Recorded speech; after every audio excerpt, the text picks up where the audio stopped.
Good afternoon, evening, morning, from wherever in the world you're joining us for a weekend with good friends. Our panel today, right now, is history and gaming, which is a subject very near and dear to my heart. I'm your moderator, VJ Stonecraft, and I'll be guiding our conversation today. By day, I'm a museum curator and director of programs for a history museum. My focus is the intersection between women, madness, and queer identity. I've worked in the museum field for a decade, highlighting hidden stories at the margins of history, and I've been playing Call of Cthulhu doing the same thing for nearly as long. I'm a contributing author for the upcoming Cthulhu by Gaslight sourcebook through Chaosium, and also have 2 scenarios awaiting publication for a related Gaslight supplement, also by Chaosium. I'm a cast member in multiple TTRPG actual plays and the Keeper for Loved Ones Craft, a Call of Cthulhu AP currently recording Beasts of America, about labor rights struggles and the man fighting the mythos in 1930s Arkham. It's my pleasure to introduce you today to our rogue gallery of panelists. Sue writes scenarios for a wide variety of games, including Liminal and Cult Divinity Lost, and is also the author of Matrons of Mystery. You can find her social media, Savage Spiel. Richard is a Brooklyn-based tabletop RPG writer who created Our Rook Studio in 2019. His work includes Moonlight, on Roseville Beach, which won an Emmy Award in 2023, Sherwood, My Chivalric Bromance, and Barrowkeep. He is a member of SFWA, where he serves on the game writing committee, and previously organized Gauntlet Con and the New York Game Designers Room at PAX Unplugged. J.R. Fryer is an Emmy Award-winning and nominated writer-game designer for various systems, including Cult Divinity Lost, AMP, Through the Breach, H.P. Lovecraft Preparatory Academy, and The Strange. He's run several actual plays for Cult Divinity Lost for various channels, as well as appeared in ACs for Call of Cthulhu, Heart, The City Below, and other TTRPGs. His true passion is creating compelling horror stories. Perry received his license as a marriage and family therapist in 2018. Before that, he received his BA in Creative Arts from SJSU in 2002 and his master's in psychology, counseling psychology from ITP in 2014. He opened his private practice, Untangle and Grow Counseling in San Jose in 2019, serving men, BIPOC, LGBT populations, as well as individuals, couples, and adolescents. In 2021, Perry started the podcast Untying Knots, Minds and Souls Untethered. During the pandemic, he was taken in by actual plays. He first saw Bridget Jeffries of Symphony Entertainment play and invited her to be interviewed on his podcast. This led to an invite from Bridget to join Symphony Entertainment's Discord. He then joined Symphony's cast of actual play players for horror game streams. He's also begun to explore creating scenarios for others to play. So thank you all for joining us today. We've got a lovely set of panelists to speak to. And before we kind of dive in, I kind of just wanted to pose a few different questions to get the conversation flowing. So I personally believe that horror is the perfect storytelling genre to explore history. And with my Gaslight scenarios and other works, I always draw from the historical record for inspiration. I often rethink little-known events or characters. And I was really interested in asking our panelists, how have historical documents or sources or events influenced how you craft your historical worlds or how you look at TTRPGs?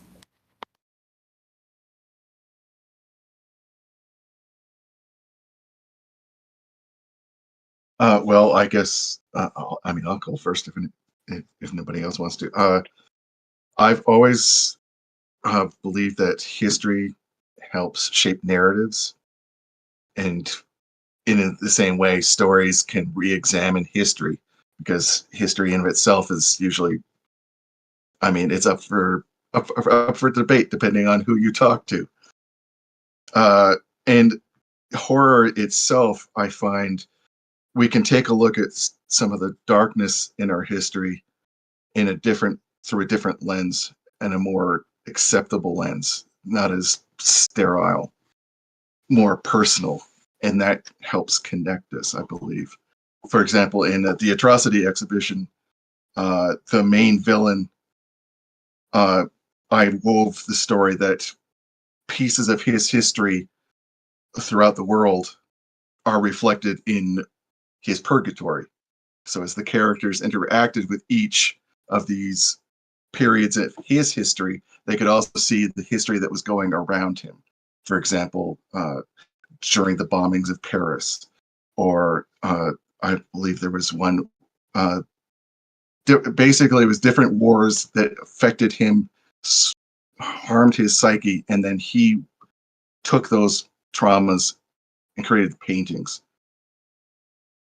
So basically, he was looking at war itself as an artist, and that was reflected through his narrative.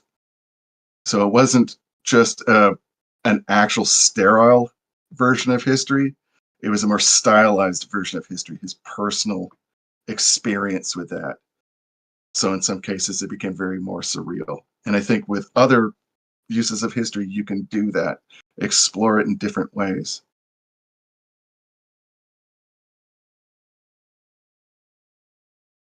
So, are there particular events or people or kind of moments in history that we feel are like particularly ripe for exploring in games? For example, the 1920s are kind of what a lot of people come back to. It's the most popular setting for Call of Cthulhu. But yeah, are there particular moments that you find are ripe for that kind of storytelling?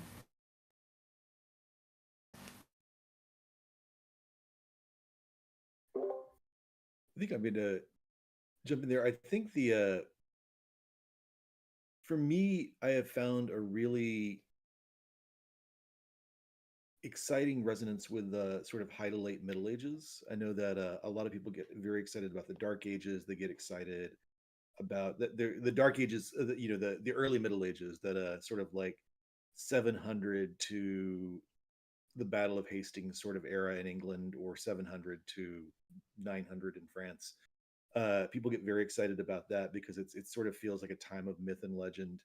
Um, but starting in the like 1200 to around 1400, you have just enough historical records to sink your teeth into. But you also have these sort of weird, interesting social transformations that we don't really see the fruit of until sometime in the 16th century. But you start to see um, both an expansion of, for instance, church power, but you also start to see the cracks that expansion causes, and the friction and the hostility that expansion causes. You start to see, because there's been this massive dwindling due to disease in the population. Uh, After that period, you start to see an aggressive upward mobility for people who had not been able to imagine upward mobility before, because there's just too few people living in Europe to uh, to do all the work that needs to be done. We talk about the printing press sort of expanding literacy, but really the printing press was also answering a demand for an increased demand for books. Um, and we see even monasteries changing the way they do calligraphy so that more and more people will find it legible. Um, we see a massive shift during that time to where private nobility outside the church uh, start in England start shifting towards tenancy rather than serfdom. So where they instead of spending money to hunt down escaped serfs, they're like, well, we'll just rent the your cottage to somebody else, and they can pay rent. And so you see all these radical social transformations, and you see this sort of growth in storytelling um, that we don't have a lot of fantastic records of. So we have, like, for instance, the Robin Hood myth that I spent a lot of time on. We see a lot of fragmentary outlaw tales, and we know that there are a whole lot more. And so there's these real weird concrete details, and then we see these kind of big gaps in what we don't know. And we see those concrete details not just at the upper levels of society. We see those concrete details at sort of multiple levels of society because people are moving around. They are shifting their social position. They're sort of navigating new social waters, um, and that's sort of I think that opens up a lot of chances to do what I've heard other RPG designers like Ken Hite talk about. Digging into actual historical documents actually frequently opens up new opportunities for you. I think sometimes we're anxious that it's going to shut down what we know or sort of limit us. Um, Mhm. and Ken Hite talks about, like, in writing the Dracula dossier, the historical research frequently has to be cut out because it seems way too convenient. That you get to the 70s and the parts of the Dracula dossier that are sort of set in the I think in the late 20th century, and you discover that somebody installed as a royal figure somewhere in Eastern Europe by sort of Western powers after World War II, before kind of the massive Soviet expansion, or targeted for sort of being installed, is actually a descendant of Vlad Tepes. Uh, and you're like, well, that no one's going to believe that's a real historical detail. So I almost have to take that out of there. Is a thing I've heard him say.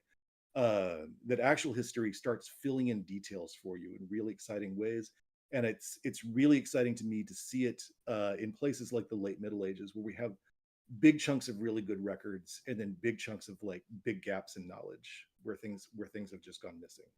Um, so there's a lot of concreteness and a lot of gaps. So that, and I also think the late 20th century, like I know that because of where Lovecraft and the Lovecraftians who followed him were, we get kind of thinking about the early 20th century. I've been really excited about the late 20th century because even though it makes me feel old, I realize it's now 30 years ago. Um, the 90s were, as someone reminded me of the modern horror panel today, the 90s were 30 years ago. So we get a little time and perspective on that.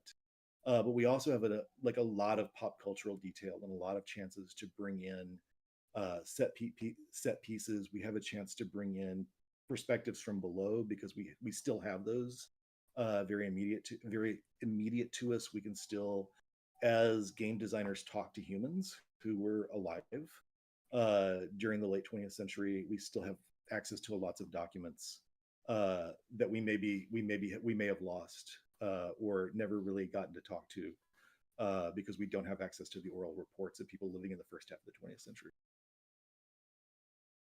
So for the rest of our panelists, what historical time periods, kind of resonate with you, and why those time periods, why those moments rather than the contemporary moment?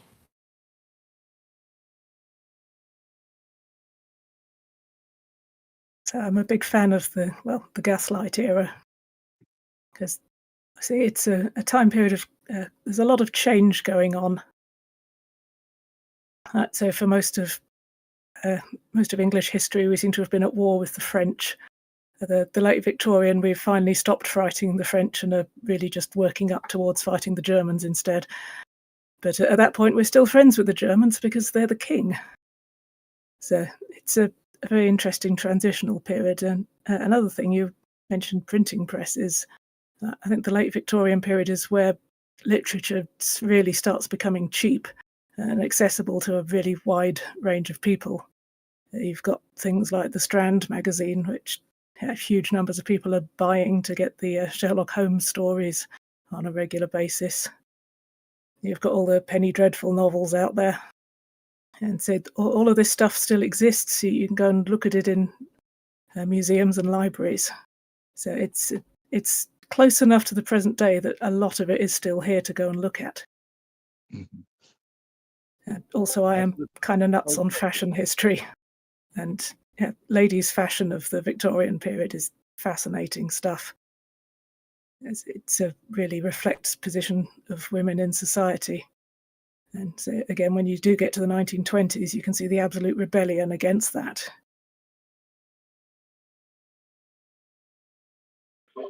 I think for myself, it kind of varies depending on the historical period. I wouldn't say I have one particular time period I'm interested in, but I have a variety of different ones. But I also have to deal with that related to what is history shown and said as a Black man or person of color in those historical periods, and the thinking that goes in around there. I mean, that classic question, if you ask somebody if they want to go travel in time and history, when would they want to go? And then the question you ask that to a person of color is like, if we're going to be going back at any point, it's going to be probably before Christ was born, just to have a different power balance that's going on.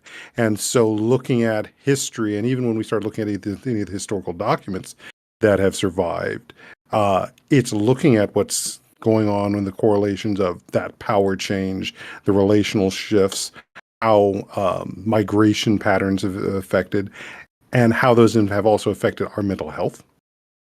But even more so, because as we're talking about the printing press and the aspects of knowledge, and even to what Richard was talking about yesterday with the historic and folklores, you've got different folklores and understandings of the world depending on what power you are in the socio-economic stratus. And that's also something that gets recorded in our history. And what are we paying attention to of how the lower class, who, depending on what knowledge they had, especially once the books started being produced and more so, is influencing their actions and whether or not they're following into a mythos without realizing it, or willingly following into a mythos for the aspect of having position and power compared to those in the higher ups.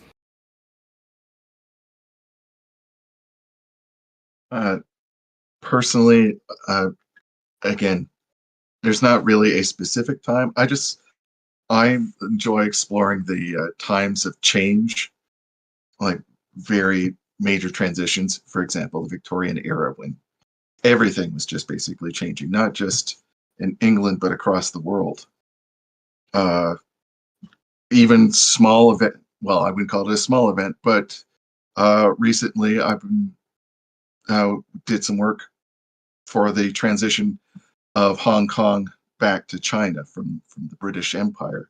And I set the story the night of, and how that would affect a whole bunch of British vampires that have basically just said, this is, our domain.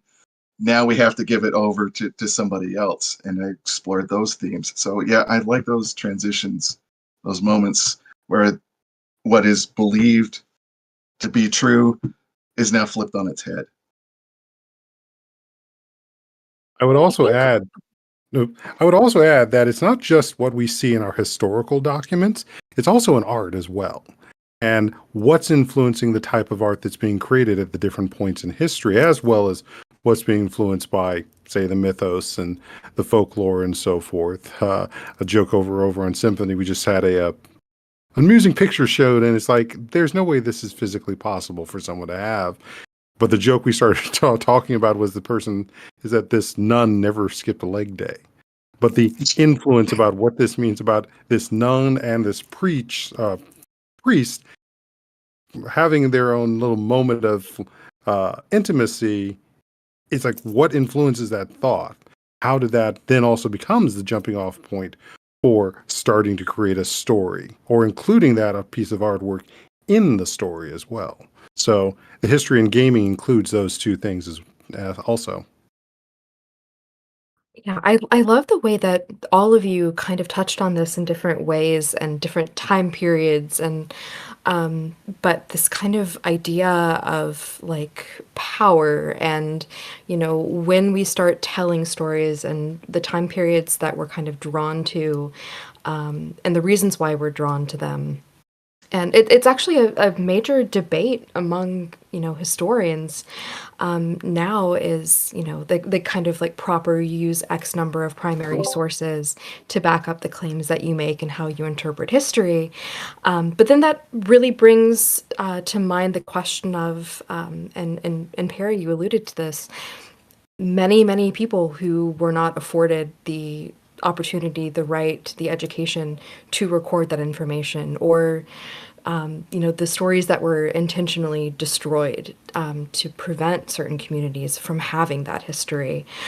So the idea of like power and what sources get left behind and which sources we can draw from, it is so it is so central to what a lot of historians are currently thinking through. And I think it's fascinating that it's also something that, TTRPG writers and players are also in some way kind of grappling with as well. What stories do we tell?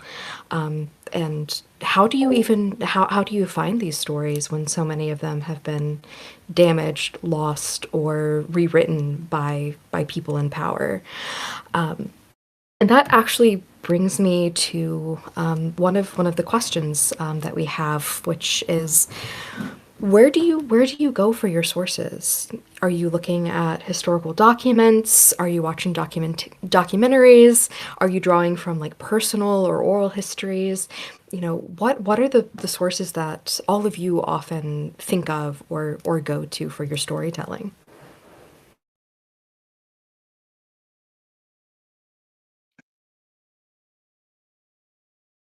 Personally, I go from a variety of sources. Uh, the last is usually the internet. I prefer, because the internet's there. It's a wonderful resource, but the problem is a lot of people can influence it. So I like going to more solid books.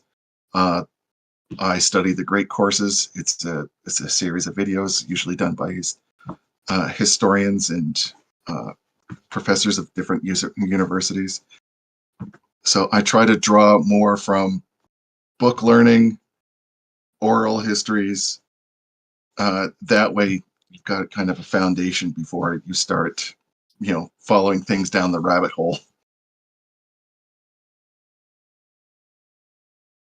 I think for my work in the late Middle Ages, the University of Rochester Library is sort of internet catalog of primary works, primary sources, and also some really good commentaries that they've gotten the right to sort of publish that are not in the public domain, but they have sort of gotten the right to sort of reproduce.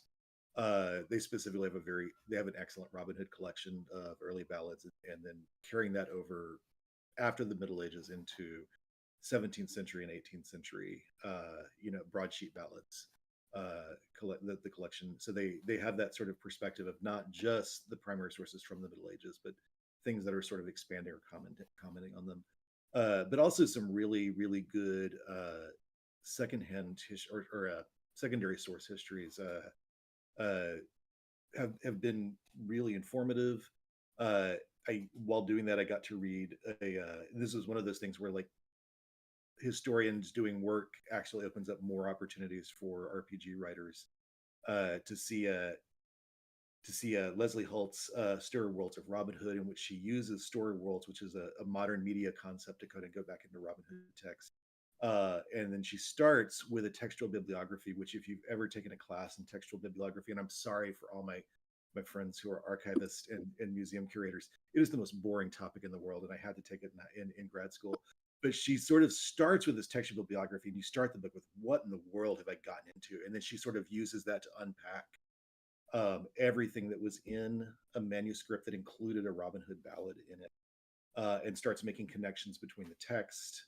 I think it's normal for folklorists to say like Maid Marian started as a separate figure from Robin Hood, and she's actually no, they were separate, but when they started recording ballads and plays about them, they actually got sort of included in books together.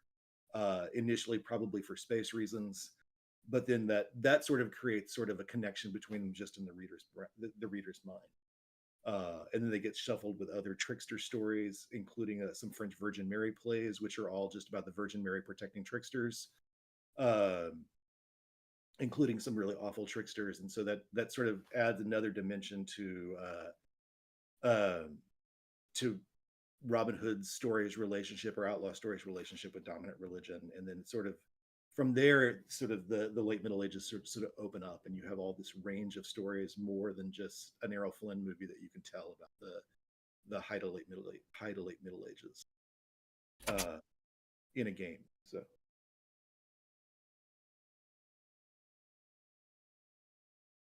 yes, I like to look at more kind of informal sources, really, rather than go into the root stuff, because fundamentally I'm going to be writing fiction with it rather than scholarly papers.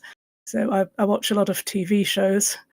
There's a bunch of TV shows in Britain that are, I think they're largely produced by the BBC. They are presented by actual historians, and basically it's largely going to be the history of Britain because that's the kind of thing they're producing over here. But again, that's the kind of thing I write, so that's the kind of source I need. And so it's real historians telling actual history rather than the kind of History Channel ancient alien stuff, which is just racism, really. And another thing is tourism. There are so many historical sites in Britain that you can just go and walk around. I've got a membership to English Heritage, so I can go and see all the castles and battlefields and things for free. They've all got information centres. They've got highly educated guides who can tell you about the place. And I like to research in a fun way, preferably by going on holiday. I think for me, when looking at and the piece that I'm right now still working on, if it's something that had a very broad social influence, I'll maybe look at the internet. If it now needs to be something much more centered into, say, a culture, then I'm going to be looking for what are the cultural informations that I can find that are not, again, the history that has been authorized.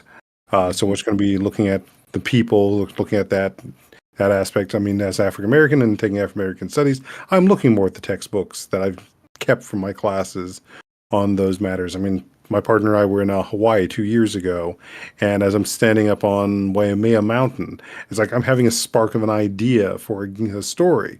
Obviously, I want to set this that when in time for me to go work on it, I want to work more with people of Polynesian ancestry to be as accurate as possible. But equally, I have the struggle of how do I set this story and not set it as a white-centered story. How do I put this in an aspect that it's centering the people that are there and whose history and the choices that they're making, why they would align with this spirit or not align with this spirit. And so looking at the histories, where are the sources that are unique to that location and those people? That brings up a terrific point, which is that, especially when we are writing stories about people or places that are at the margins of history, that have been put there, forced there, when we are wanting to represent people who aren't us, how do we do that in a way that is thoughtful and reaches that point of like good representation, but without centering like our own perspective, which might be different? How do we tell stories that need to be told, but do it in a way that is respectful and responsible?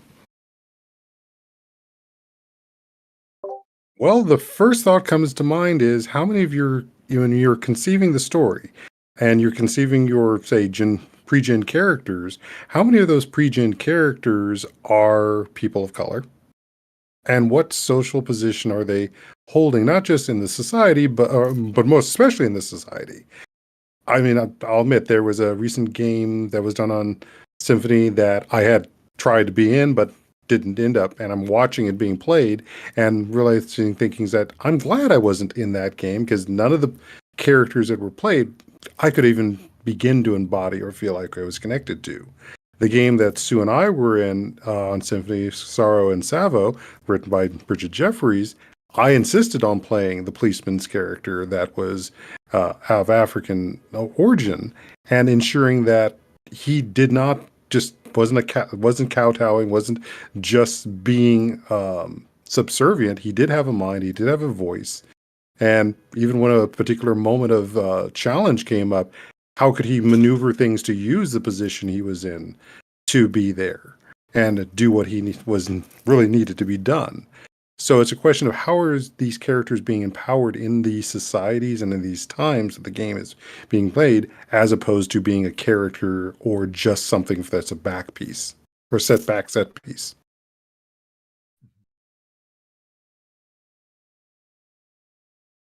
I think in queer identity, which is where I spend a lot of my time, methods that I learned. I don't know if Kate Lister, historian of sex, sort of pioneered these, uh, but she certainly like explains them well in her work, of sort of reading backwards. And one of the places I've seen her read backwards from is starting with confessional guides. Like, what were confessors interrogating their parishioners to admit to doing? And you start looking at that. You start to sort of reconstruct a history of sexuality by looking at what people were trying to make you confess that you did. And it's certainly dangerous and imprecise, but it certainly beats having the zero records we frequently have otherwise of queerness in the Middle Ages. So I think there's a lot of good historians, especially in queer identity, who've started to learn to read backwards, because otherwise the literature is suppressed, it's not around. And there's certainly a few things that are around, but frequently you're looking at the approbations towards specific people or accusations against specific people, or you're looking at things like those vast confessors guides, where you just interrogate somebody about the sins they've committed, the possible sins they've committed, frequently from ground zero. Just like, let's start at the beginning. Has there been any sodomy lately? And then like constantly just unpacking that and kind of drilling them, or interrogating them. Terrible choice of words there. But I think finding that way to kind of read backwards and find what were these people agitated about? What was the mainstream society agitated about, and what can we infer from their agitation may have actually been really good.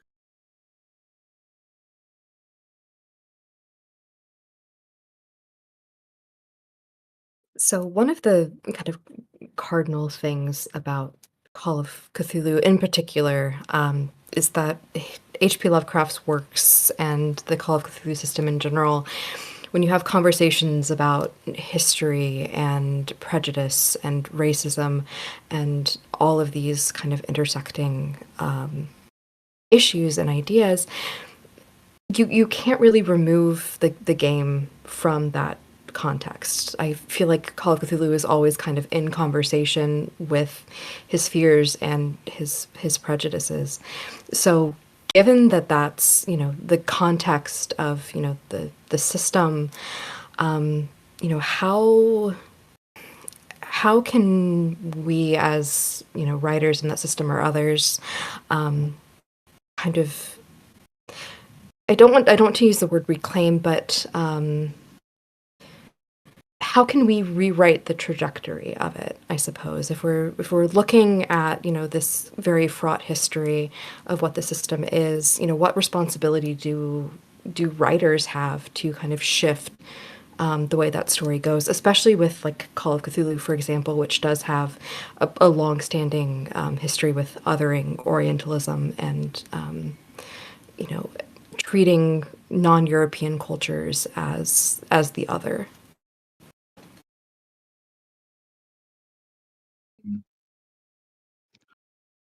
For me, and this is a more of a personal thing. I think it's more of what kind of story are you willing to tell? We can go for the true, sticking towards history with all the prejudices. If that's the story you want to tell and explore those themes, fine. Do it with respect. Have your ducks in a row before you go down that rabbit hole, so that everybody at the table will feel comfortable and included, and those themes can be explored in the way that they need to be explored, with respect. If you don't want to explore those themes, and this was one of the problems I've always had with Call of Cthulhu, is that some writers would always have to insert, women can't enter this room.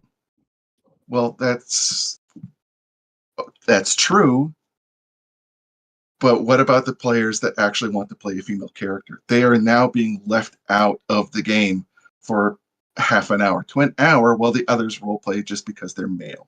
That's not a fun game. It's true to the times, but it's not fun. So you have to strike a balance. What themes you want to explore, what story you want to tell, and how true to history you want to stay. And is that important? I mean, recently, one of the TV shows that I've been watching is called Warrior. It's all about the Chinese Exclusion Act and Chinese prejudices, where literally Chinese could not own land. They couldn't have property. Women couldn't own property. They're exploring those themes, but they're exploring them in a way that's respectful. It's not the central theme. It's the world that they live in, and that's how those characters are becoming empowered despite that. So again, it's just really how you want to tell the story and the themes you want to explore. That's my view anyway. No, I totally agree with that. And I know this scenario I need to finish centers very much in that standpoint of, not to give too much away, my story is not set in the first class car of a train. My story is set in the third class car. And while there is definite prejudice and of the time period there, the central standpoint is, how do these people deal with the mythos and survive it if they can? And so that also becomes that standpoint of, when you're creating these pre-gen characters and you're putting people of color or women in these aspects, where is it in the story that there's elements there that allow them to also have influence? So if this room is someplace they can't go into because it's male-centered, guess what? You're planning a scene for something to happen for those women as well, as opposed to just sitting and waiting for everything else to happen in the other room. I understand the idea of providing a history that was different. And if you need that for your escapism, all for it. But if it's not, and you're wanting to play a certain aspect to that respect, then it's about making sure the power balance is set. I have goals of writing stuff that, I'll be frank, is going to be set in the antebellum period. And I'm not going to be writing about the master. I'm going to be writing about the house servants and everybody who's in the field trying to survive that period when I finally have a chance to sit down and write that. But that's going to be my goal, to change the narrative of what this period is and the narrative around power. So some of the most fun I've had playing in a historical scenario is in some Regency game I've played with CJ Roma, where all of the characters were women. So we were having to deal with the reality of being a woman in the Regency, and the fact that we were from a respectable family, which meant that we had to maintain respectability, because otherwise we'd never get married, and then our lives would effectively be ruined. And so some of the horror of the scenario did come from just trying to fight the mythos without accidentally revealing our ankles. So you can probably guess it was a very funny game. But yeah, that's one way that you can handle these situations, have everybody in the marginalized group, and make it clear that that's what you're going to be dealing with. So people who don't want to deal with that, they know it's not the game for them. I think we are also So, at a point. I'm sorry, I didn't mean to cut you off. oh, no, I had another follow-up. You go ahead. You're all good. I think we're also at a time when we have a vast international group of RPG writers who are looking for work, they're looking for engagement, they're looking for ways to participate in the larger RPG community. I can think immediately of Samuel, Aaron Lim, and Zedek Su in Malaysia, Wendy Yu and Diogo Nogueira, all very prolific RPG writers. Wendy and Diogo in Brazil, and who are looking for work. They're looking for engagement. They're looking for chances to work with markets in the English-speaking world. They're incredibly talented writers. They frequently write circles around people who are native. They're certainly, all five of those people are better writers than I am in English. And then Pam Pasalan, who was got a Nebula nomination last year and is native to the Philippines. Reina Jetty. These are all, we have this vast group of international writers who know these places well because they're from these places. And I think of those particular places because they're the places that I've seen people go in Call of Cthulhu adventures, uh, and connecting with that group of writers and adventure writers. They're available. They do streaming. They connect on lots of different ways with the global RPG market, and like engaging those writers who have that immediate sense of that place and that history in that place is one way to avoid just purely exoticizing. Yeah, I think the problem has been time and time again. It's almost treated as a very binary. It's either a yes or a no, and that's a very boring. It's also not true. It's something. These are themes and these are experiences. History is a very fluid thing, and everybody has their experience. As soon as you say don't, if you write these people cannot have an experience in this module because of their color, their gender, and I've seen it before. You're definitely doing it wrong. No, the most enjoyable stories are when we actually take these difficulties and explore them in an inclusionary way from different perspectives. I'd also like to add that's also another aspect of what's influencing more people to get into the hobby. Because as much as we have the aspect of dealing with things as racism, sexism, and homophobia at the table, there's also the choice of, is this a game? Like I was talking about the one that once I saw it actually being played, it's like, nope, that was not a game I should have ever been in. Is there making sure that there is that representation of these other places so that people want to come and play the game? If it's always going to be based so strictly on Lovecraft, no one's going to want to play this game especially in this day and age. Unless, well, you're getting into the troll territory. And therefore, the hobby doesn't grow, as we've already seen. Probably, if you're watching any of the stuff that's gone on with the Dungeons and Dragons franchise and such, new players aren't going to come to want to play and reinforce that unless that is their thinking, and that's a smaller and smaller group as time goes on.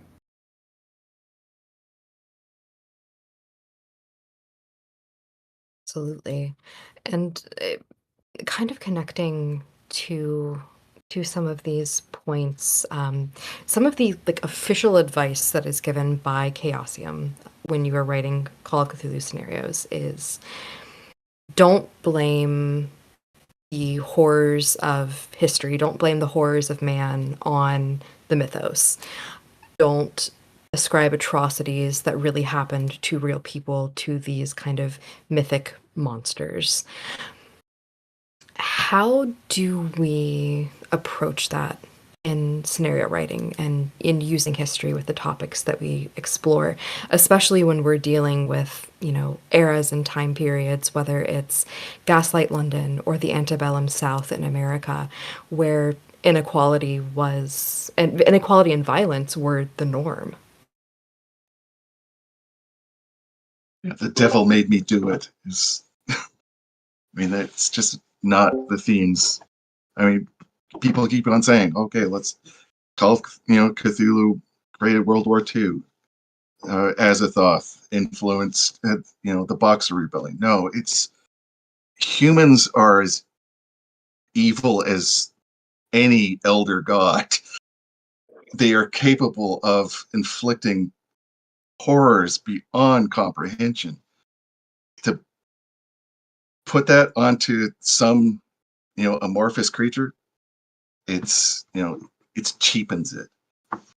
I like what the Lovecraft, I think it's the Lovecraft Diaries or the Lovecraft Investigations. It's a BBC show. They've taken various events in British history and woven in various elder gods, including the Nyarlathotep. But the way that they've done it is the elder gods are just giving the humans a push to become the people that they actually are, just to strip that one bit away and let them go to do their own horrors. And it's just like the devil on your shoulder. You might want to blame it, but it's still you. You're the one inflicting those horrors upon humanity itself. So, yeah, I think if you're going to have the elder gods there, have them up over on the side, just like that, just giving that little push, or they've offered power. So the person is literally doing, they've it for that promise of power. I'm going to do this. I'm going to hurt these people. I will basically corrupt myself. Which also from the mental health side of it, everyone has got a varying different needs and frankly hungers. And so how do these mythos creatures just give that permission, like was said? Because again, as we said, they are cosmic beings with have no understanding about our world and so forth. So why would you saying, oh, I just need this to give you power? You now have power. What are you going to do with it? Just like if you won the lottery, what are you going to do with all that money? I'm not going to tell you what to do with it. This is your inner demon. This is your inner angel saying, will you do good with this or will you do destruction with this? That potential choice.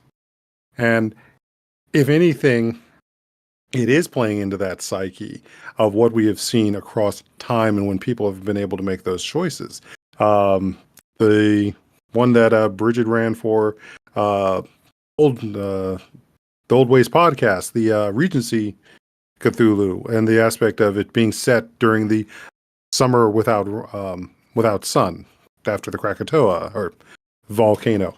The choices that were being made to make sure people could eat or not eat. That had nothing to do with any of the mythos creatures, and all of the chaos that came from humans. So being able to recognize that where historical events were being influenced by that aspect of how are we filling our needs to either connect or destroy? I think there's a tradition of, even in Lovecraft, there's a tradition of stories, case of Charles Dixon Ward, The Thing at the Doorstep, where the bad guys are really not the gods. You're not really fighting the gods. You are fighting human sorcerers who have chosen to draw that power. And those are the people who are deliberately, willfully evil, making decisions that are cruel, intending to cause harm. And I think that's in Midland Arizona Beach. That's what I tell people writing for me. That's the tradition, and that's the cosmic horror tradition I'm trying to draw from. Is there may be sort of wild, amoral entities that don't really care about human life out there, but the antagonist of a scenario are the people who are trying to channel that entity into doing something for them that's going to be destructive and harm people.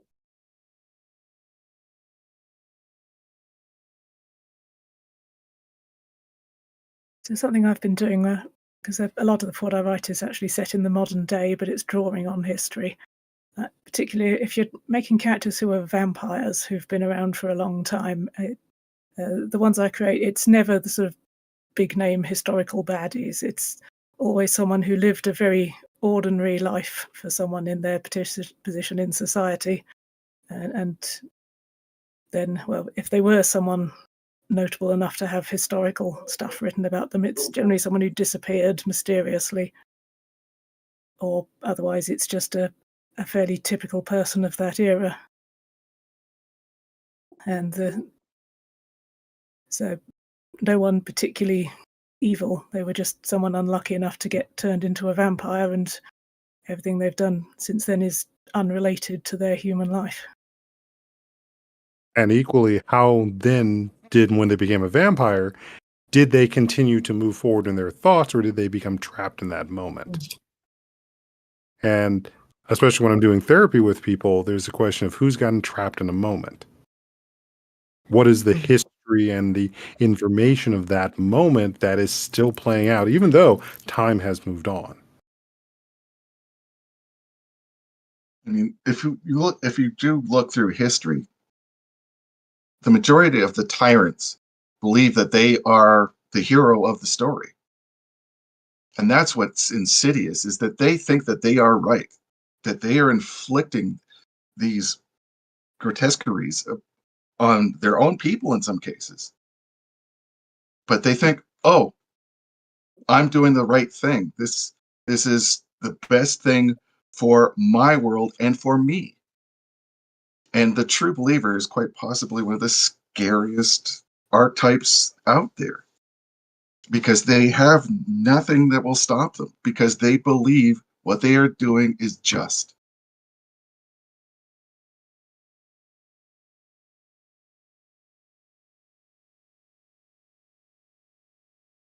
So when we are looking at stories that we want to tell and the ways that we want to think about representation, power, violence, and incorporate them into our games, we've talked about the different ways to do that, to be thoughtful, and to think through the choices that we're making to decenter our own perspectives. But where do we draw the line as people who use history in our games? At what point do we stop relying entirely on history and kind of let creativity or the game take over? How do you all determine where that line is? Mhm.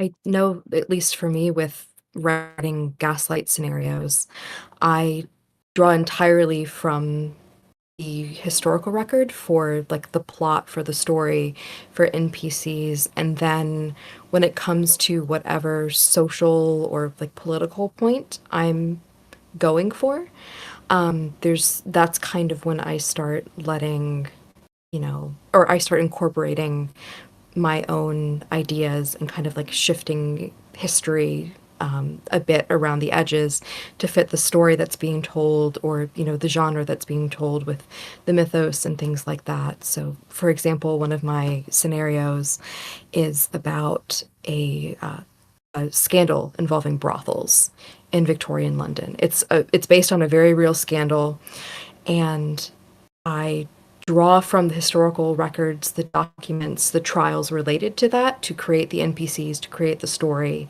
But then it's around how the characters interact potentially with PCs, the trajectory of what happens to them in different endings.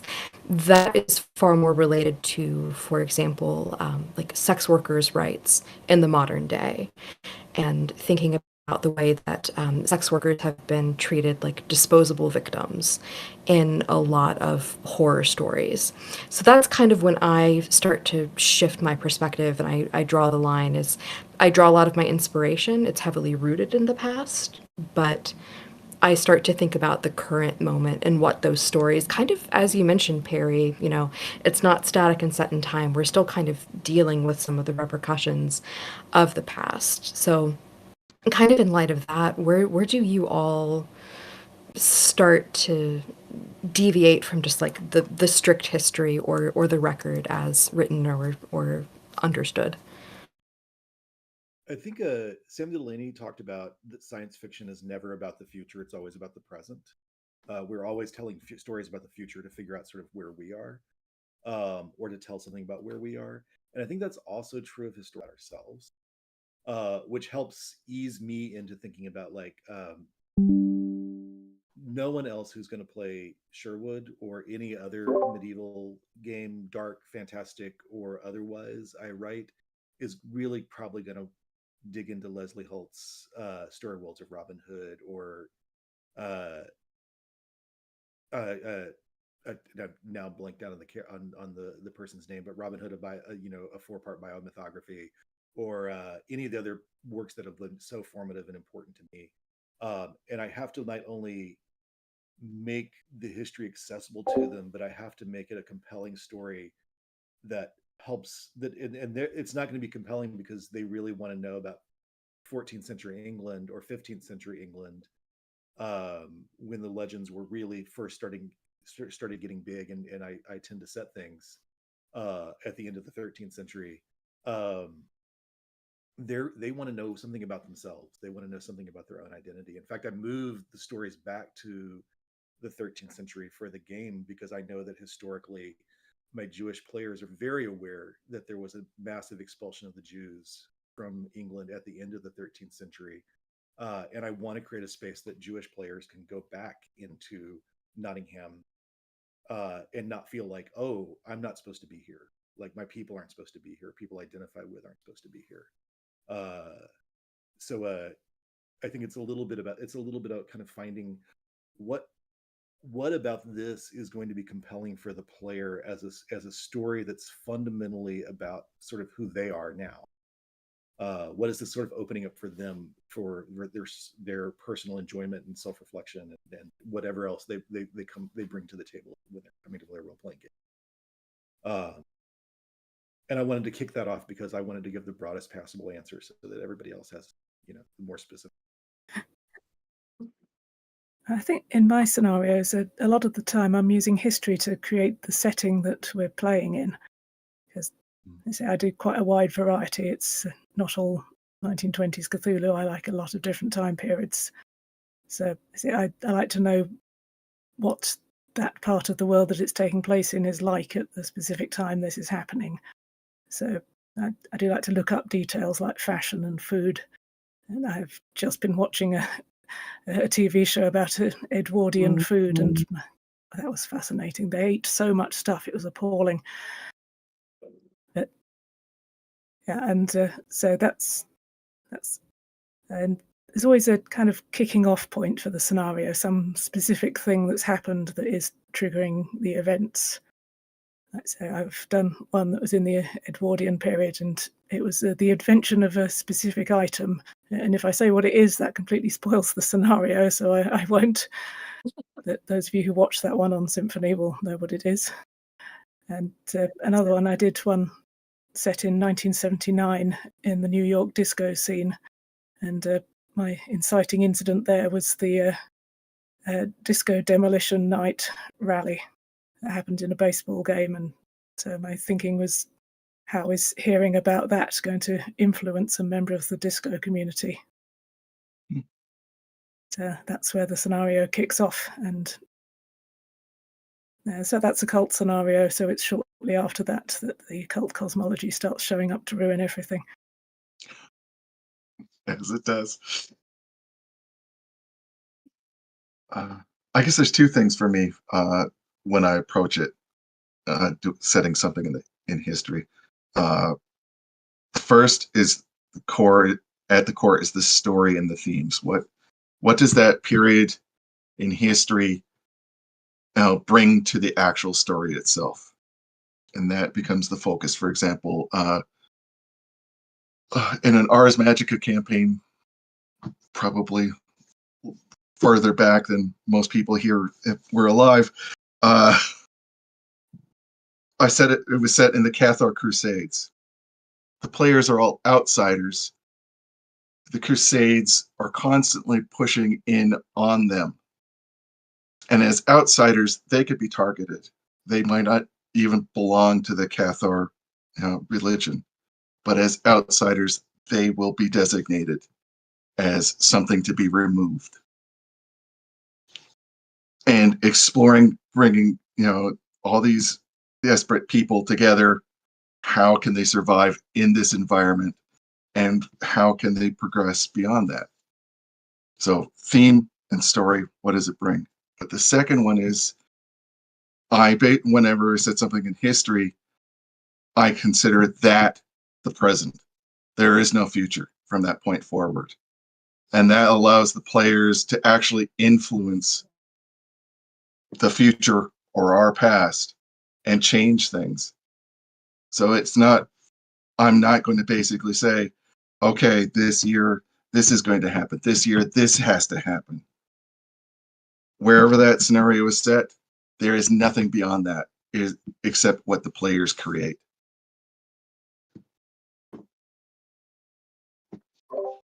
I come back to that old saying, those who learn from history learn it. Those who don't are either doomed to repeat it or we're stuck sitting back watching them repeat history.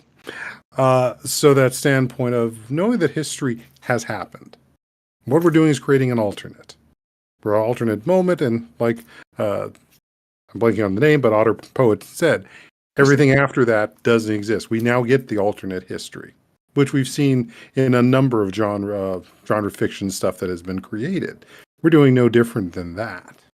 But I would also say, and I'll go back to therapy standpoint, some of our methodologies for helping people heal from the past is that idea of creating alternate experiences for those parts of themselves that have been cast away to keep safe. Depending on the age of the person and when this situation happened, their system has no concept of time. So therefore it can have this alternate experience that was healing. And so when we do these games, we are attempting to heal on some level the experiences and history and power that we may not be having now, and living with those decisions that we're living with now.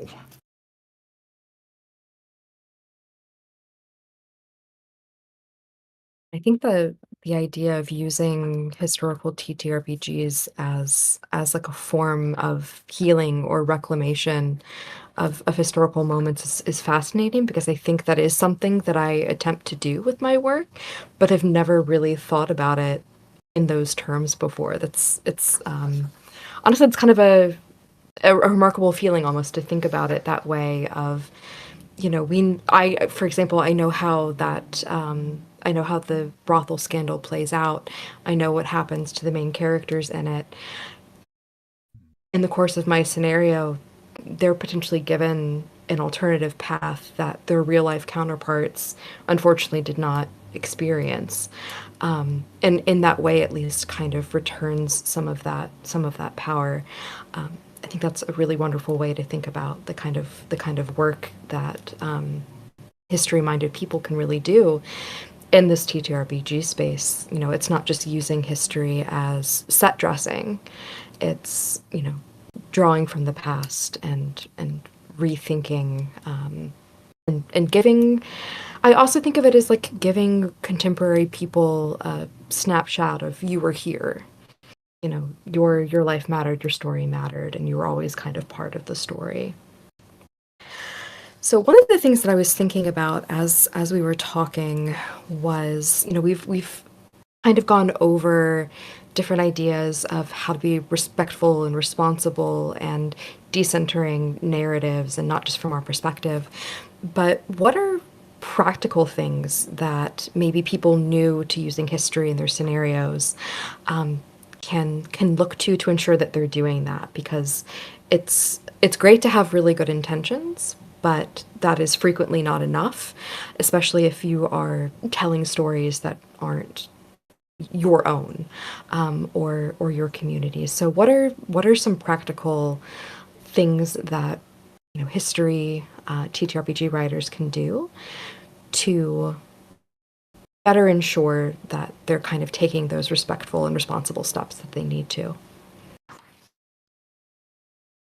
Don't stop at just one source, because history is, as ugly as it sounds, history is written by the victors, the people that will flood history with their perspective. Well, that's wonderful. That's one perspective, and it's usually very slanted. Try to draw sources from the other side of history, other perspectives, and then try to be as respectful as possible in bringing those together. Because one moment, everybody has a different perspective. And historians, God bless them, they think that their perspective and their view of history is the one and only. And I've hung out with quite a few professors that they think, I have it down. I know what happened back then. And then you talk to somebody else and go, I have no idea what they're talking about. And it's the same source material. So just basically draw from different perspectives as much as possible, and try to do the best you can. I mean, you're never going to be able to nail it perfectly, but just try to be as respectful as possible. So I just am wondering which mythos monster was sitting on their shoulder when you were talking to them in those history classes. Yeah. That's just between me and Nyarlathotep, I'm sure.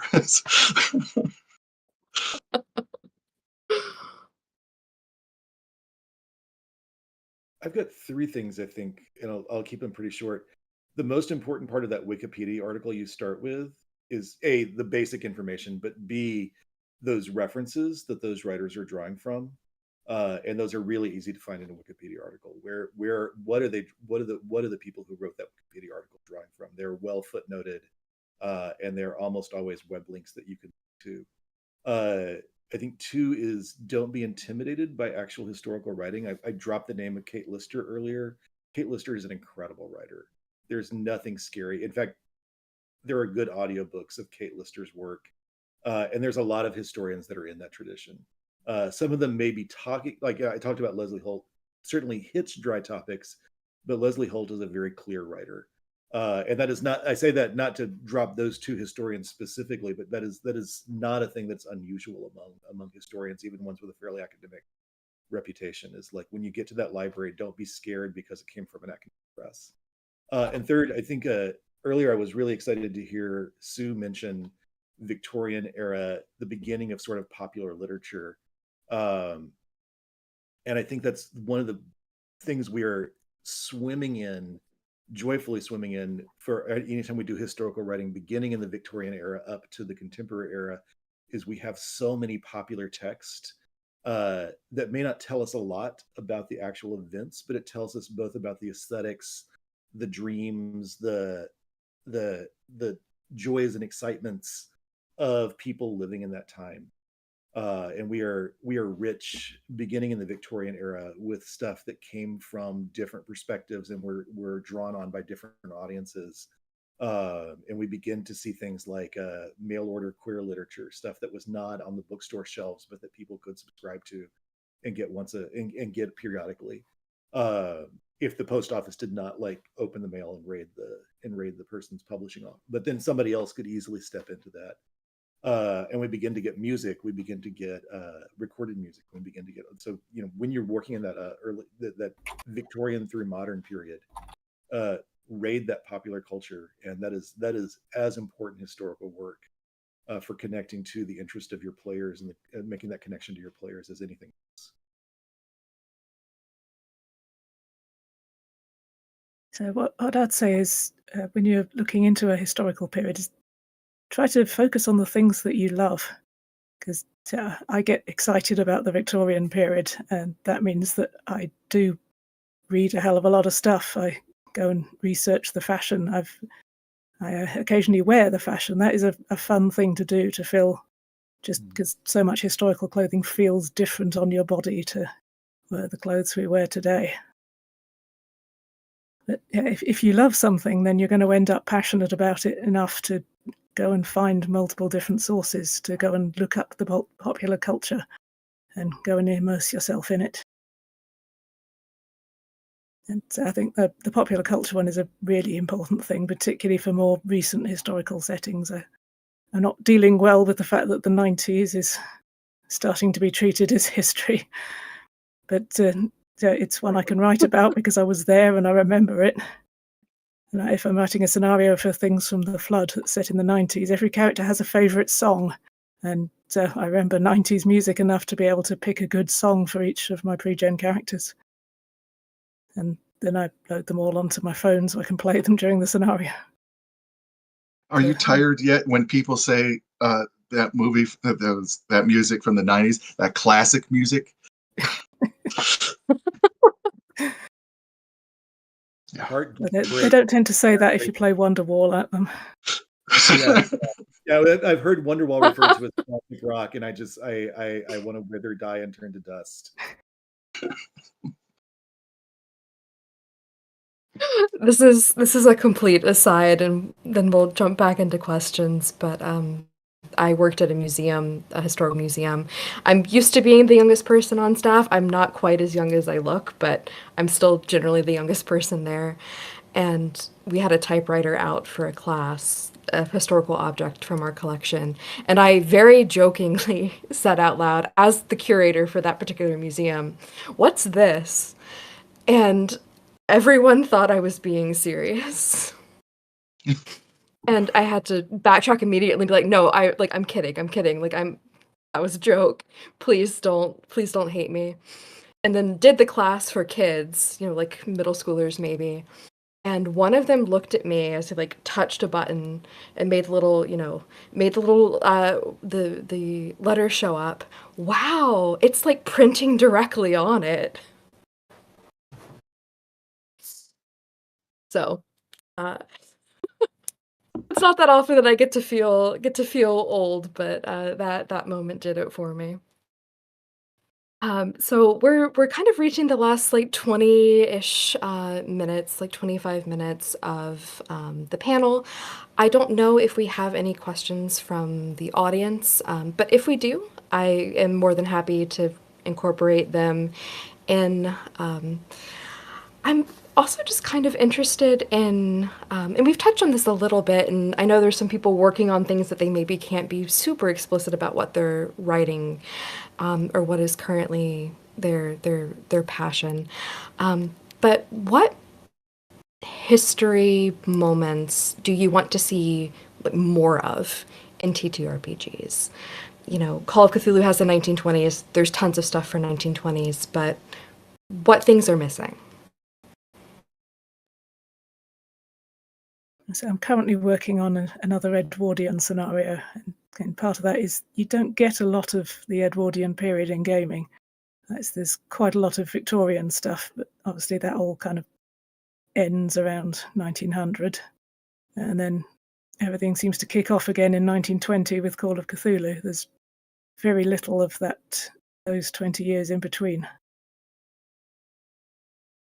And so obviously things change radically in that time. So the first 14 years is very different to those last few years when World War I happens.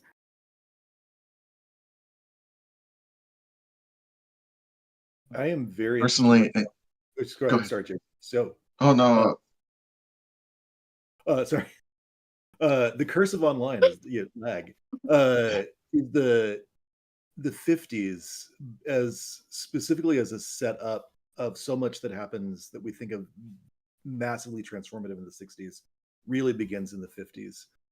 So much of queer culture starts in the 50s.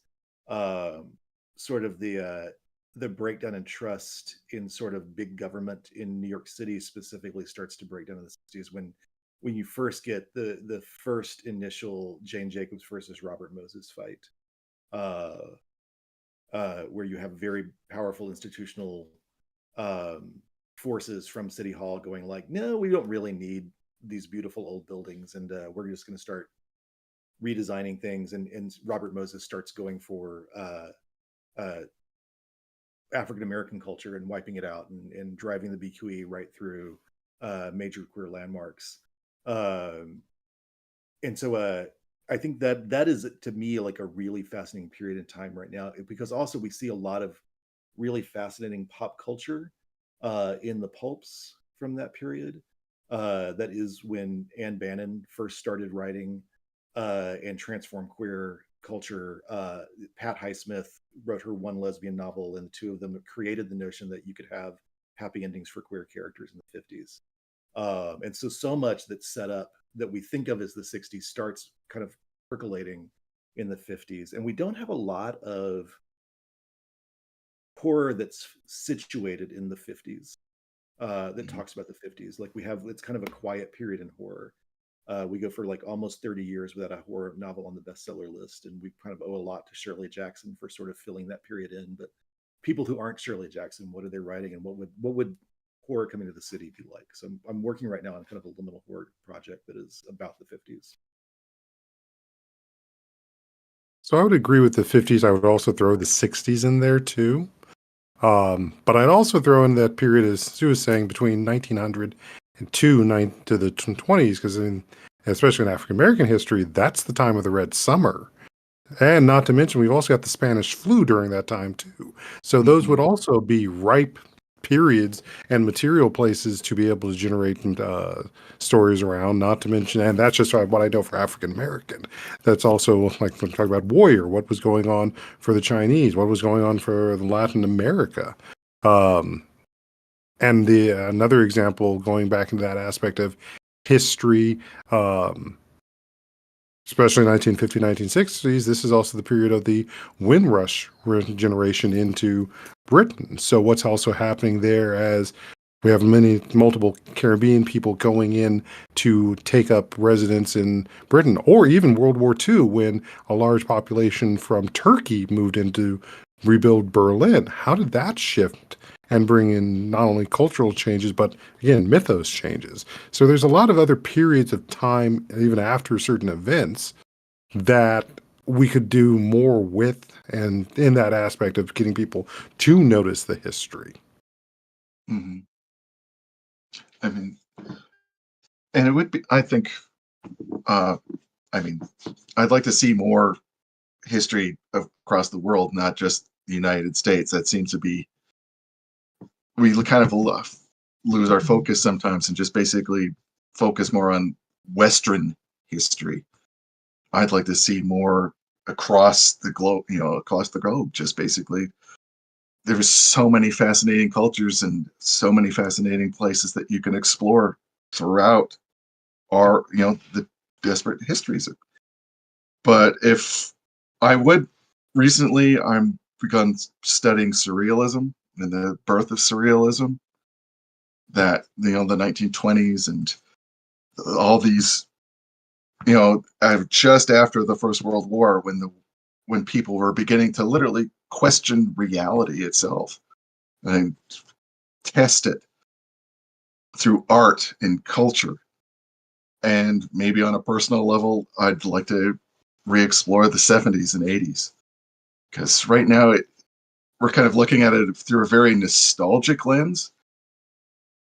Well, I lived these, I love Stranger Things is lovely, but that's not the experience I had. So I'd like to explore. I mean, and as Richard was saying, it that was actually when horror began to actually transform, because it went from the quiet horror of, Shirley Jackson, uh, and others, basically ghosts and things like that, were the main themes. And then the splatterpunks basically said, "This isn't the world we're living in. It's time that horror actually caught up to it." And then they started exploring those themes. And there, in the actual horror community, there was some real actual battles going on behind the scenes, where the old generation was basically saying, "Why are you writing all these horrible things about this horrible world?" And then, the splatterpunks are going, "Because the world is not nice." Mhm. And you can't just basically have a little ghost saying, talking about racial inequality. So, Or even the Hammer films, where you started seeing the hero wasn't always winning at the end of the movie, mhm. that the evil kept going. And, Well, and also 70s Hammer horror transforming into sort of these horrific fantasias of Curse of the Crimson Altar and Vampire Circus. Just like these big explosive fantasias that are super colorful, and the monsters are just glamorous, glamorous, glamorous. It was more like, it was less like watching the early Hammer, and more like being at a like a toned down David Bowie concert. Because they're doing large circus acts, and there's all sorts of things that are supposed to scandalize British and American viewers, uh, and they're tame by today's standards, but they are so rich and colorful and frightening, because there's these rich, colorful characters who are going to kill you. Which is an example of how the health and view and art of that time is playing itself out in the expression of the history. I mean, even just then, the standpoint of this is and I'm going to say that a vampire wearing sequins then is very different than a vampire right now being sparkly when they get sunlight now. But also that hitting with the narrative, the idea that evil is always going to look ugly. Many times evil looks pretty. mhm. Mm-hmm. Yeah, yeah, yeah.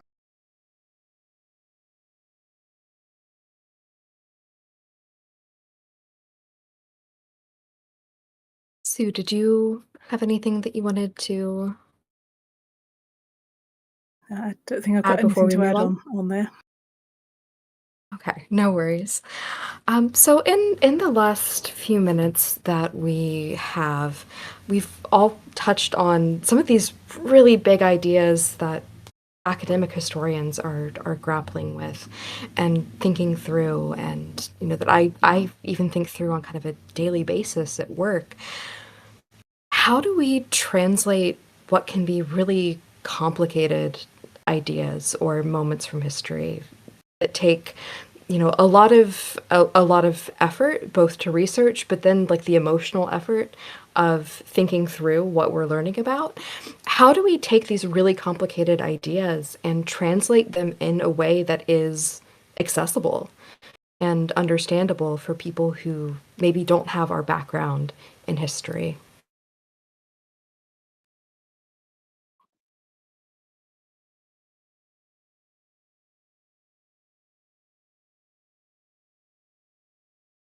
Well, approaching these themes through empathies for both sides is key, because history is still people. And I mean, there are some terrible people, and there's been some terrible things that have happened in history. But these people have done it for a reason, and just basically pushing that aside and saying this is the villain, this is the hero. That kind of binary thinking, it's a weak approach, and it does an injustice to history itself. Everybody believed that they were the hero. Everybody had a reason why they were doing what they were doing. So if you can approach it without judgment, I think that you can explore history a lot more, I don't, intimately, and maybe understand it a lot more. Just remove the judgment. Still understand it and don't dismiss it. Just I would take that from a slightly different standpoint of the aspect of there's and comes back to that classic statement: the word pathway to hell is paved with good intent. All of these historical figures, even when you're looking at them, had intent, yes. But what was their impact? What was the thing that had how their intent manifested in the actual world and was received by people? So looking at that aspect and understanding that difference, and how no matter how much good intent they had, they still harmed people. They still harmed perspectives. And keeping that balanced with this, so that when we're playing the game, even though we know what the impact has been, and it may be the point of spawning this game, we can actually have a different outcome with different intentions that reach a different impact.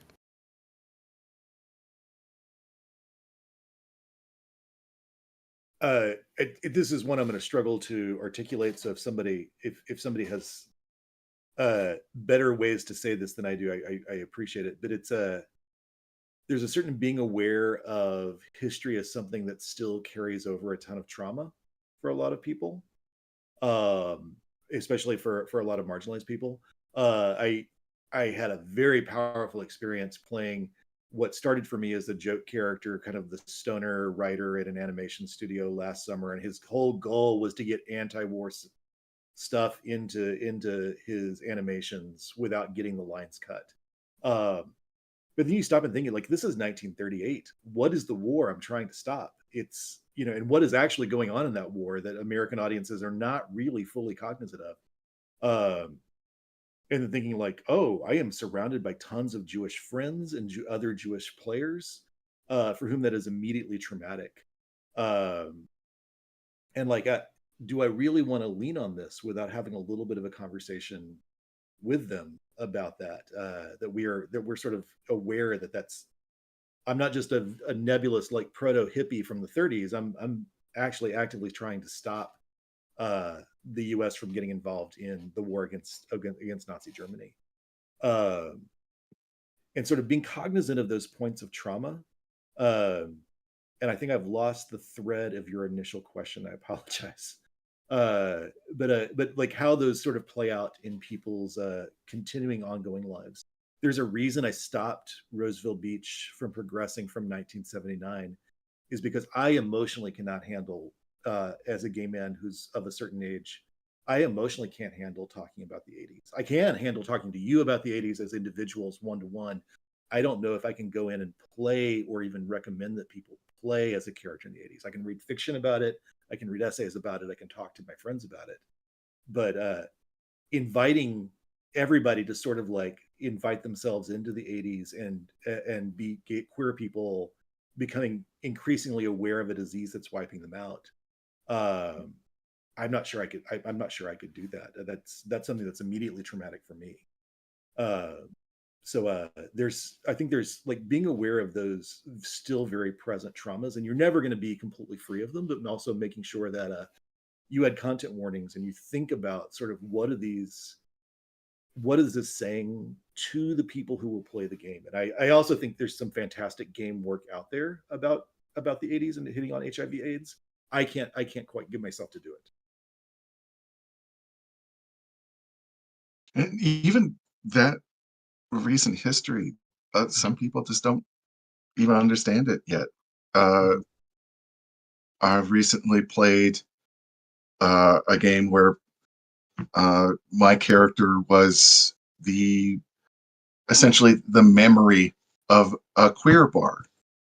She died in the early 70s, and basically continued until current day. And I tried to incorporate those histories into her and into the experience with the other players and the other characters.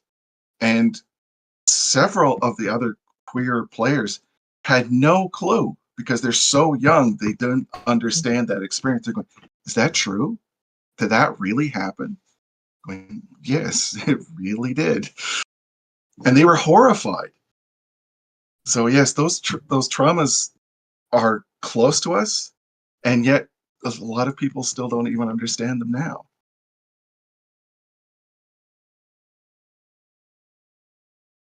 So I've now rather lost track of what the original question was. Basically, how, when we're dealing with really complicated issues or historical events that take a lot of time to understand and to kind of grapple with and think through, how do we translate that when we're writing a scenario in a way that people who aren't historians or public historians or interested in history can understand?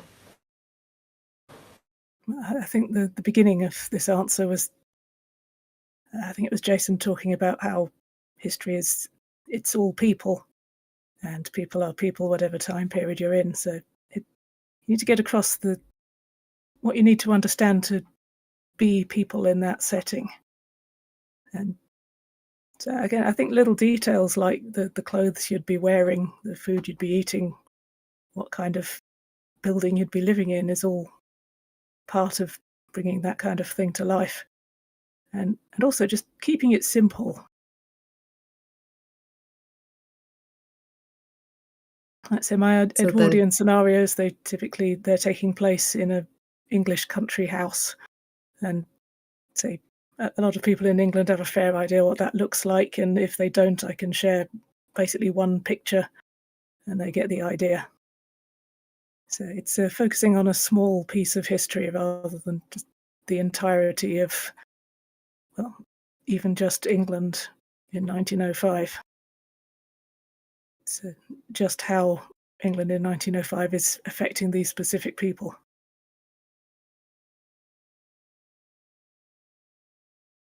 Perry, it looked like you might have been about to unmute at one point. I just wanted to check in with you before we move on. Nope, I'm in agreement with what Sue said and Jason said, because again, the one I'm working on at one point, I had to stop and say, what was the cleaning product that was being used at this time in the game? Because I was thinking, oh, a lovely Pine Sol scent, and realized, oh, Pine Sol hadn't been created at this point in time. What was the other cleaning object that was used? Oh, okay, well, that's now in the history.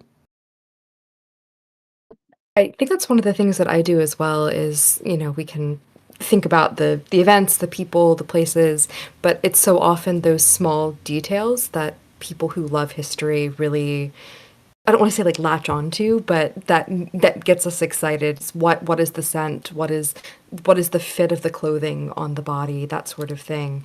That adds so much humanity to the worlds that we're talking about. And even though the people might have dressed differently or smelled differently or their manners had to be different, there's still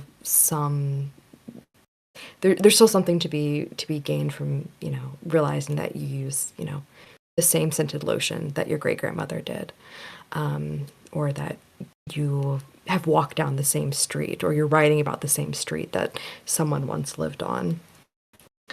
So, in our last couple of minutes, I just wanted to give, if there are any questions that the panelists would like to pose to each other, that would be a great time to do it. I don't think we've gotten any questions from the audience watching on YouTube, but I figured in just the last 5 or 6 minutes, if there's any questions that you have for each other, and then I'll let everybody do just a quick outro talking about where we can find you and read the things that you've written, both published and will be in the future, that sort of thing.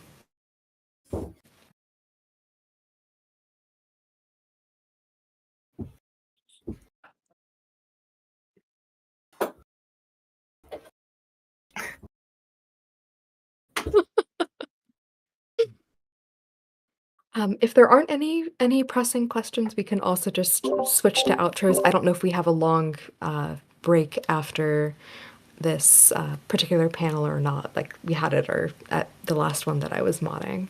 So feel no pressure to come up with something on the fly. Oh, there is? Thank you. Perfect. That I'm not getting Discord notifications, I don't think. Okay.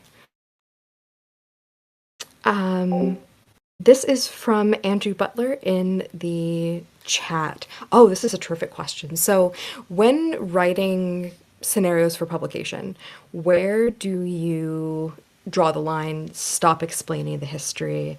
Is there a danger of becoming a history textbook? For my writing experience, I'm horrible. I'll go down the rabbit hole, and I need to stop myself from doing that. I would say what's most important is what will benefit the story itself. Either the themes that you're going to be exploring, the people that you're going to be exploring, the events that you're going to be exploring.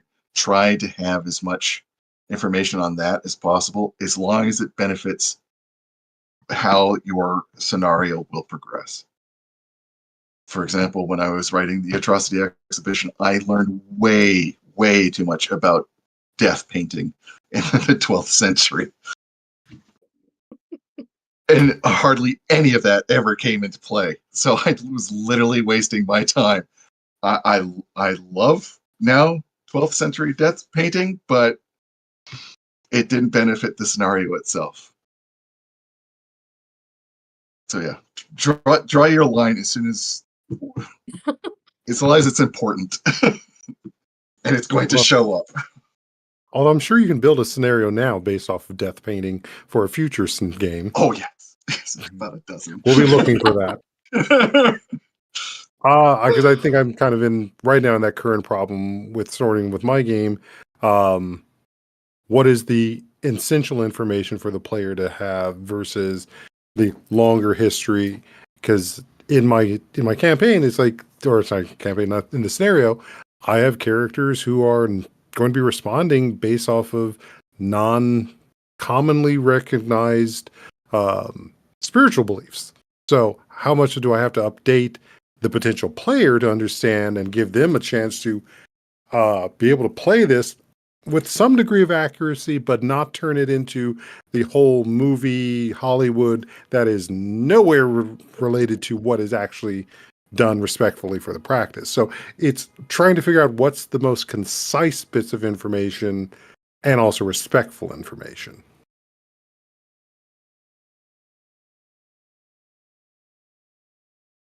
Yeah, be concise. Exactly. I mean, the last midnight that I wrote, where literally the last midnight between British rule and Chinese rule. I just gave a very brief explanation of the politics, handed it over to the players, and all of them were quite young at the time, so none of them even knew about this moment in history. But just basically outlining it in a paragraph, they understood what the stakes were, and then they went in a completely different direction anyway. So, All right, Sue, did you have anything to add before we jump into our outros for the evening? Yeah, I think if in doubt, get a good editor. A good editor and a good sensitivity reader as well. Yeah. All right. Thank you all for joining us so much. Those who are watching the panel live on YouTube with the Weekend with Good Friends and those who will be joining us after. Thank you so much to our panelists. It's been so much fun to pose you questions. I feel like I could keep doing it for hours. You're all so lovely and I've learned so much. I have the notes to prove it. Thank you again to the Good Friends for organizing and asking me to mod this panel. And we'll just go down the line in the order that I have everyone here. Just tell us where we can find you, where we can support you, all of the above. And I will start with JR. hi, I'm JR, Jason Fryer. You can find me at OtterPoet on the X or the Twitter or whatever the hell it's called now. I'm a writer for Cult, Divinity Lost, and other games. Currently, we're doing an actual play on YouTube that's coming out every 2 weeks with Blood Dipped Wings, where basically a bunch of people suffering personal trauma try to drive across the United States and escape their homes, only to find hell is waiting them on the highway. Perry, I've got you next. I'm Perry Clark. I'm a licensed marriage and family therapist in the San Francisco area. My practice is joys of having them both similarly named, Untangle and Grow Counseling. And then I have my podcast, Untying Knots, Minds and Souls Untethered, which is sort of the intersection of mental health and a variety of other subjects, including TTRPs. Otherwise, you can also catch me over on Symphony when I get a chance to play a game. Sue, you are next. Yeah, so my name is Sue Savage. You can find the scenarios and games that I've written on DriveThruRPG. Yeah, just search for my name and it will come up. I'm on various socials as Savage Spiel, so you can find me on Blue Sky and on Blogspot, and also on various Discords. And I've appeared on a few actual plays on Symphony, so you can watch me playing and running games there too. Richard, where can we find you? I'm Richard Ruane. You can find me at Rook Studio, one word, on Twitter, Instagram, Blue Sky, and Threads. The 4 places I remembered to use the same name, so it was easier to advertise them. And I am funding The Haunting of Cliff Cove, a comedy horror game where Hanna-Barbera meets Dario Argento on Kickstarter right now. I need this like oxygen. Yeah. I'm VJ Stonecraft. I've been your moderator for tonight. You can find me on most social media, either VJ Stonecraft or Loved Ones Craft, which is my Call of Cthulhu actual play. You can also find my work at some point in the future through Chaosium's Cthulhu by Gaslight setting. It's been a joy being your moderator this evening. I hope that everyone continues to play great games and sit on wonderful panels for a weekend with good friends. And we will hopefully see you soon.